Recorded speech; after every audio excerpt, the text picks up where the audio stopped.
And welcome to the Bobcats post-game report. I'm Coach Dick Cox, joined by Dustin Phifer. Well, 8 games, 12 days. Looks like he's caught up with the Bobcats, playing back-to-back, playing New York last night. Tough game. Carmelo goes off for 62. Bobcats hang tough with Chicago, but in the fourth quarter, just don't get it done, and the score actually looked closer than the game actually was. Yeah, I mean, it was a tough game for the Bobcats going against a Bulls team who normally makes the playoffs every year. They struggle starting the year, but they've kind of found their stride, even with injuries to Derrick Rose and with the trading of Luol Deng. So the Bulls are definitely playing well. They've won 10 of their last 13, and tonight really the defense just got to the Bobcats. Al Jefferson played well, but nobody else really stepped up and had that game to really make an impact. And like you said, Coach, the final score was 89-87. Bobcats made a push late, but for most of the fourth quarter, the Bulls were leading by 8 to 10 points all the way through. So tough loss for the Bobcats, 2 in a row after a start to a good week. But like Coach said, they went 2-2 without Kemba Walker, which is pretty good, and they're still playing some pretty good basketball. So hopefully they have a couple days off before this West Coast trip starts. Let's see if they can regroup and get some wins. If it wasn't bad enough losing tonight to the Bulls, the guy who stepped up and helped turn this team around, had been playing great basketball for them, is a former Bobcat, DJ Augustine, who went off for 28 points tonight, hit 6 threes, which Coach Clifford said was the difference in the game, though. And you could see DJ used to be kind of a quiet guy here, but he was talking a lot of junk, and he was a man on a mission tonight. He definitely was. He came out, he was the player of the game for the Bulls. You said it, Coach. He was on a mission. He was a little more feisty than he was when he was here in Charlotte. And if you're a Bobcats fan, I mean, you kind of were mad because this guy was so up and down when he played for the Bobcats. He never could give you a consistent night. And for him to come out here and play like he did tonight, it kind of just punches you in the stomach even more when you lose a game when he kills you. So, you know, DJ Augustine was always nice to us, so we're glad that he's playing well. But it's always tough when a guy doesn't do that here and then goes and does it somewhere else. It kind of makes you go, man, why couldn't we see that here? And so it makes it even tougher to lose that one here at back-to-back nights like that. And my message, and I guess exclamation to what you said, DJ, if you had to play with a chip on your shoulder like that when you were here, you'd probably still be here. Very good point. Again, key and big thing to the game, not a whole lot to say. Neither one of us really had anybody to talk to in the locker room, so we're getting our report started early tonight, though. Al Jefferson, 32 points, gets no help at all from the other starters. The next leading scorer was Pargo, who was your third-string point guard filling in for Kemba, had 15. Gerald Henderson got 11, but a lot of those were chippies when the game was decided, when they basically did not want to foul and gave him layups. So, but just a poor performance from the other 4 starters tonight for the Bobcats. Al can't do it by himself. You're exactly right. Al continues to play. I don't think he's going to make it, but he's playing at an all-star level. Like Coach Clifford said, I asked him about this after the game, is Al Jefferson an all-star? Well, he did miss some time to start of the season, which may hurt him, but he right now in these last 9 games he's scored over 20 points. On a given night he's going to give you 20 and 10. Tonight he goes for 32 and 13. So the guy's playing at an all-star level, but like you said, Coach, guys around him got to step up.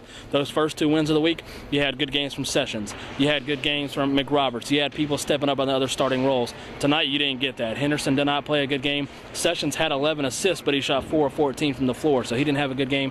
Michael Kidd-Gilchrist missed a lot of open shots. McRoberts struggled, so somebody has to help Al out with Kemba out.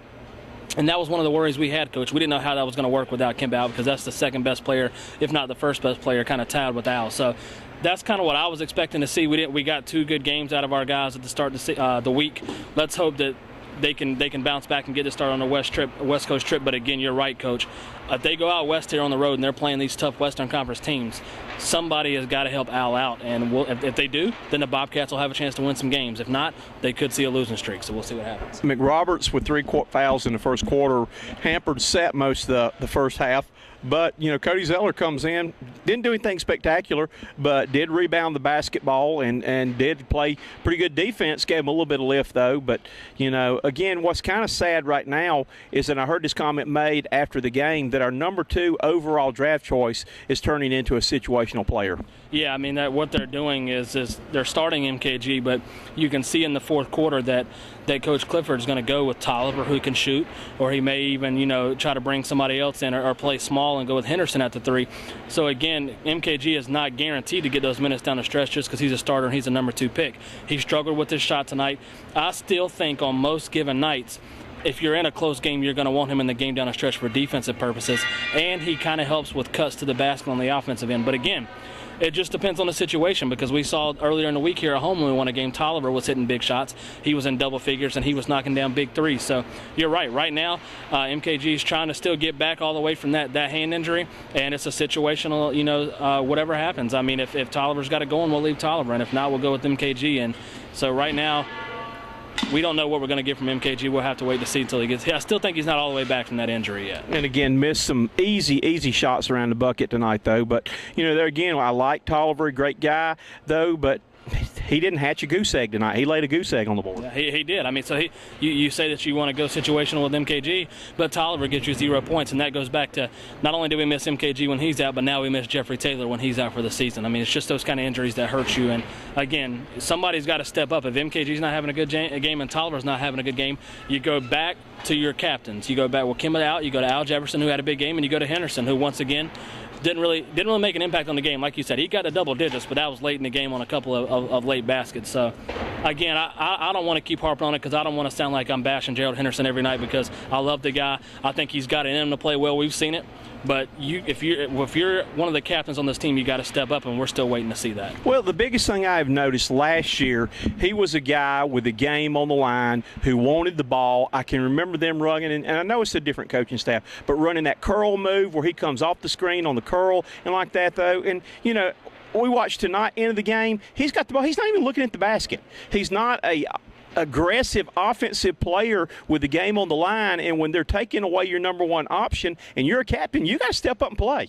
But I could count of several possessions that he never even looked at the basket, looked to pass the ball. And again, you're making the money he's a co-captain on this team. He's got to step up when one of their other co-captains is out. He's got to step up and play. And the bottom line is has been inconsistent and has not, I think, played up to his potential this year. Again, not trying to be mean. As an ex-coach, I call it like I see it. No, I totally agree. I mean, like you said, this is a guy who averaged around 16, 17, 18 points his last, the end of last year coming in. And now, like tonight, he only had 11 points, and he was 5 of 12. 5 of 12 is actually one of his better shooting nights here lately, because we've seen a lot of 2 for 11s. We've seen a lot of 3 for 12s. So something's got to get going, whether his shot starts clicking, whether he starts being more aggressive, something to where he can step up and help this team. And while Kimba's out, be that second go-to guy along with Al Jefferson. All right, where do we go from here? Bobcats will not play again here until February the 8th. Got a very tough road trip coming up. You have got a 2-game losing streak, getting ready to go for 4 tough games on the road. Let's talk about that. It's definitely a tough trip. Anytime you go out west, it's a tough trip, especially for an East Coast team. And again, I think everybody who watches NBA basketball knows that the Western Conference is a lot better conference basketball-wise than the Eastern Conference. So, that makes it tougher going out and playing those teams. But the only thing I can say is the Bobcats are, yes, they're going out there on a 2-game losing streak. But I like how the way the schedule's set up that this trip handles. It's a couple of days off before you go out there. So you get a couple of days practice, you regroup, and then you head out there. Then you play 4 games out west, and you have 3 days before you have your next home game. So you've got days off before and after. So what that tells me is the Bobcats need to regroup, and they need to come ready to go for this West Coast trip and give it all they got, because they know after that last West Coast trip game, they're going to have 3 days off before their home game. So you can give it everything you got. Not saying they don't do that every night, but again, you can really go hard on this trip. And I think for a successful trip, if you can go out west and go 2-2, that's a successful trip. We saw last time on a 5-game trip, they only got 1 win. So it's a big trip. You're already on a losing streak. I asked Coach Clifford, these are the kind of, as a coach, this is where it can start sliding and going downhill big time, and you don't want that to happen. So let's hope they can go out there and maybe get a win early in the trip and stop the bleeding. And again, his comment was, we are not the Bobcats of old right there, though. He does not see that happening. But, the thing about it is, too, you go on the road for 4 straight games, you come back, and you got none other than the San Antonio Spurs. And have the Bobcats ever beat the Spurs in Charlotte? I don't know if they beat them here in Charlotte. And if they ever beat them, period. They beat them I know they beat them because they've beaten every team in the NBA now. That's one thing I saw. The Mavericks were the last one they beat. But it hasn't been many times, that's for sure. So you're right, a tough home game. That's why I say the key to a good trip is if you go out there and can steal a game early and you get that confidence while you're on the road and you come together. So Denver's a winnable game. I mean, I think all these games are winnable. These teams are good, but if the Bobcats play like they're capable of, like we saw against the Raptors and the Clippers at the start of the week, they can beat anybody. So they just have to be ready. Hopefully these 2 days off will get them ready for it.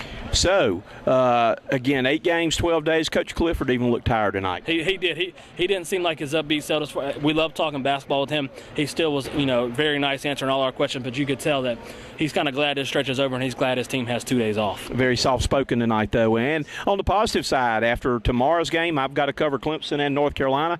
We get a week off.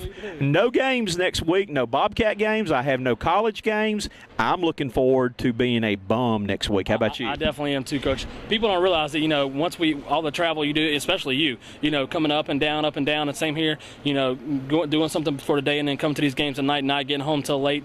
It's going to be kind of good to maybe sit around in a sweatshirt and sweatpants and watch a basketball game on TV and know we can relax. Last time I had a week off, I grew a beard. I don't know what I'm going to do this time for an encore, though. But I know what you'll be doing. I think you had a birthday this week. I do, a birthday on Wednesday, so it's good to have that week off and good to see that we can keep chugging along and hopefully we can have many more birthdays. All righty. Well, happy birthday to you. We'll be back here again after the next Bobcat game. It will be us reporting on hopefully a big homecoming win for the Spurs. Reporting for Cox Sports Broadcasting, he's Dustin Phifer. I'm the coach, Dick Cox. Good night, everybody.